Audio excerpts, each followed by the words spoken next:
नवरंगपुर सांसद भावे बीजेपी प्रार्थी बलभद्र माझी निर्वाचित होइछन्ति। सेतिकिपई केन्द्र नेतृत्व जनता एवं कार्यकर्ता मानक श्रेय देइछन्ति। सेभଳି उमरकोट विधायक भाव में नित्यानंद गंड, नवरंगपुर नवनिर्वाचित विधायक भाव गौरीशंकर माझी, डाबुगां विधायक भाव मनोहर रंधारी एवं झरीगां विधायक भाव नरसिंह भद्रा विजय होइछन्ति। आज भोट गणति समय उपस्थित थे बीजेपी नवरंगपुर जिला सभापति जगदीश विषयी, कृषक मोर्चा राज्य कार्यकारिणी सभ्य जयंत कुमार पात्र, जिला साधारण संपादक देवदास महाकुड़, युव मोर्चा राज्य कोषाध्यक्ष संतोष महापात्र, रामेश्वर जेना, महिला मोर्चा सभानेत्री शर्मिष्ठा देव, शताब्दी पाड़, नरेश सिंह, क्षेत्रमोहन पात्र एभଳି आज बीजेडी एवं कांग्रेस स्तर बहु वरिष्ठ नेता माने उपस्थित थे। विजय खबर शुणा पर कार्यकर्ता मानक मन में आनंदर लहरी खेली जाइछि। जो सेवा काल निष्ठार सहित सेवा करवा एवं आमको गोटे दूत भाव में मोदी पाक पठेवा यहाँ देवादेवी नवरंगपुर बहुत बढ़िया लगुच। सबका साथ और सबका विकास विजय होती। आज प्रकृत में गणतंत्र विजय दीपट आप गोटे पट आज्ञा दीपट तक जीणिकी आप क्या श्रेयटा देवे? निश्चित भाव में नरेंद्र मोदी कार्य को एवं बलभद्र आज्ञार उद्यम को मुझे श्रेय देवी।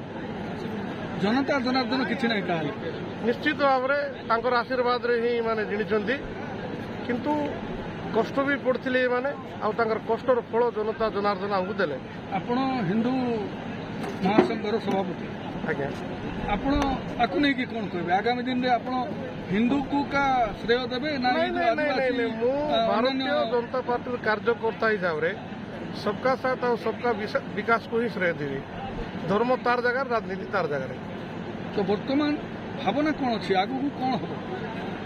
एथर निश्चय ये अंचल डेभलप हम आशा कर डबल इंजिन सरकार हम आगे नापी निश्चित भाव में चेष्टा करी और समस्त जनसाधारण आशीर्वाद सहयोग जो रही अशेष धन्यवाद पुणी थर दूसरी।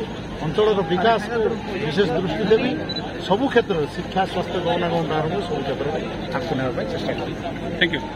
आज जो विजयर श्रेय अशेष धन्यवाद देवी मोर समस्त कर्मकर्ता बंधु मानू, मोर डाबुगां निर्वाचन मंडल समस्त माँ बापा भाई भौणी मानू जे मैंने कि आशीर्वाद मत आज कर पुणी थे आस्था और विश्वास रखिंट से अंचल विकास धन्यवाद देवी। आमर माननीय मुख्यमंत्री नवीन पट्टनायक महोदय को जी कि मत टिकेट मत प्रदान करते से अंचल विकास आहरी केमती द्रुत गति जीव सबु क्षेत्र में मौलिक सुविधा किभली भाव में पहुंचो सब गाँव में शिक्षा, स्वास्थ्य, गमनागमन को आरंभ कर किभली भाव में कृषि भित्तिक शिल्प तैयारी हो पार से ध्यान देवी विशेष कर जनसाधारण आशा को निश्चित भाव में पूर्ण बीजेपी सरकार देखु जे जनसाधारण अच्छा सर्वेसर्वा गणतंत्र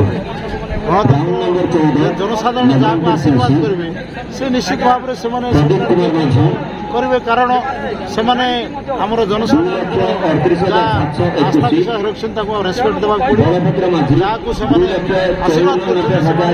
जहाँ आशीर्वाद से अनुसार आम चेष्टा कर भाव आम उन्नति प्रचार प्रसार कमी रही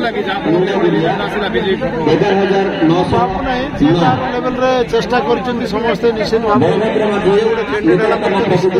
चेष्टा कर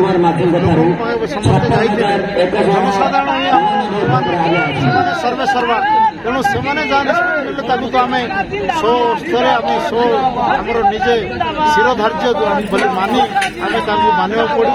तेणु मु धन्यवाद पुणी थर दूँ समस्त जनसाधारण को मत आशीर्वाद। नवरंगपुर मिहिर शंकर पात्र रिपोर्ट, संपर्क टीवी ओडिशा।